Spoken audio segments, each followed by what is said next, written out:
देखो, अगर तुम्हें भी लगता है कि तुम थक गए हो तो सुनो, तुम्हारा ब्रेन थका नहीं है, खत्म हो चुका है। तुम सोचते हो तुम टायर्ड हो, डिप्रेस्ड हो, मोटिवेशन नहीं आ रहा। नहीं, तुम्हारी रियलिटी सिंपल है। तुम्हारा दिमाग हाईजैक हो चुका है। और सबसे खतरनाक बात, तुम्हें इसकी खबर भी नहीं। 2026 आने वाला है, पर अगर तुमने ये एक चीज ठीक नहीं की, तुम्हारा पूरा फ्यूचर रुक जाएगा। Your brain isn't weak, it's over stimulated. तुम लेजी नहीं हो, तुम ब्रोकन नहीं हो, तुम वीक भी नहीं हो, तुम ओवर स्टिम्युलेटेड हो।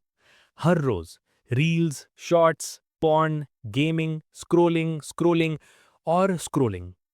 तुम्हारे ब्रेन को इतना डोपामीन मिल चुका है कि अब रियल लाइफ बोरिंग लगती है। किसी से बात करना बोरिंग, पढ़ाई बोरिंग, वर्कआउट बोरिंग, सपने बोरिंग, खुद बोरिंग। तुम्हें लगता है तुम थक गए हो? नहीं, तुम्हारा दिमाग डोपामीन ओवरडोज से चोक्ड हो चुका है।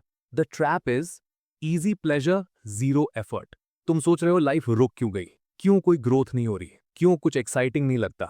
सिंपल, तुमने अपने ब्रेन को चीप प्लेजर का एडिक्ट बना दिया है।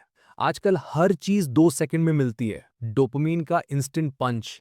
और रियल लाइफ, उसमें पेशेंस चाहिए, पेन चाहिए, फोकस चाहिए। तुम्हारा ब्रेन इंस्टेंट रिवॉर्ड का हैबिट बना चुका है। इसलिए रियल लाइफ के काम तुम्हें टॉर्चर लगते हैं। Homework torture, gym torture, career torture, relationships torture. तुम टायर्ड नहीं, तुम्हारा ब्रेन फ्राइड हो चुका है। Discipline is impossible with a broken brain. तुम डिसिप्लिन बिल्ड करने की कितनी भी कोशिश कर लो, काम नहीं करेगा। बिकॉज डिसिप्लिन ब्रेन से आता है, और तुम्हारा ब्रेन ही अब रिस्पॉन्स नहीं कर रहा। तुम्हें लगता है मैं खुद को कंट्रोल नहीं कर पा रहा। नहीं, असल बात यह है, तुमने अपना कंट्रोल एक स्क्रीन को दे दिया है। तुम्हारा ब्रेन अब तुम्हारा नहीं है। तुम्हारा ब्रेन कंपनीज का है, एप्स का है, एल्गोरिदम्स का है। तुम एक एडिक्टिव साइकिल में हो, जहां तुम्हें लगता है तुम रिलैक्स कर रहे हो, पर असल में तुम खुद को डिस्ट्रॉय कर रहे हो। The symptoms you have been ignoring. तुम्हारी लाइफ में ये सब हो रहा है।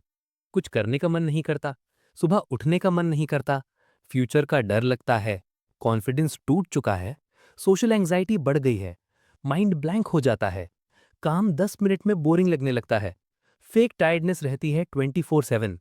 ये डिप्रेशन नहीं है, ये बर्नआउट नहीं है, ये है ओवर स्टिम्युलेशन। ये तुम्हारा दिमाग हेल्प मांग रहा है। तुम्हारी लाइफ रुक चुकी है बिकॉज तुम्हारा ब्रेन डोपामीन को चेस करने में बिजी है, लाइफ को नहीं। The fix, this is how you will save your 2026। 2026 तुम्हारी लाइफ का टर्निंग पॉइंट बन सकता है। बस एक चीज करनी है, dopamine reset. Not for 3 months, not for 30 days, बस 7 to 14 डेज। क्या करना है? Simple but hard. पहला, सोकर उठने के बाद 1 से 2 घंटे मोबाइल से दूर रहो। रील्स, शॉर्ट्स, पॉन बिल्कुल जीरो कर दे। सोशल मीडिया सिर्फ काम के लिए यूज करो। 20 मिनट डेली वॉक करो। 10 मिनट साइलेंस रखो। No music, no screen. Cold water face wash. 1 task daily, full focus, no distraction. 8 घंटे डीप स्लीप ले। Deep breathing before bed. 7 से 14 दिन में तुम्हारा ब्रेन नॉर्मल मोड में वापस आ जाएगा। फिर तुम रियलाइज करोगे, तुम लेजी नहीं थे, तुम ब्रोकन नहीं थे, तुम्हारा ब्रेन बस बंद हो चुका था। तुम्हें बस रिस्टार्ट करना था। 2026 इज योर मेक और ब्रेक ईयर। 2026 किसी के लिए वेट नहीं करेगा। जिंदगी रुकती नहीं है, सिर्फ तुम रुकते हो। तुम्हारा ब्रेन अगर आज भी हाईजैक है, तो तुम कल भी वहीं के वहीं रह जाओगे। पर अगर तुमने आज रीसेट कर दिया, 2026 तुम्हारा कमबैक बन जाएगा। तुम्हारा ब्रेन फिनिश्ड नहीं है, तुमने बस उसको दबा दिया है। अब वक्त आ गया है उसे वापस जगाने का। अगर तुम अभी भी नहीं बदलोगे, तो तुम कभी नहीं बदलोगे। This is your warning, this is your wake up call. Fix your brain before 2026 fixes you. That's all.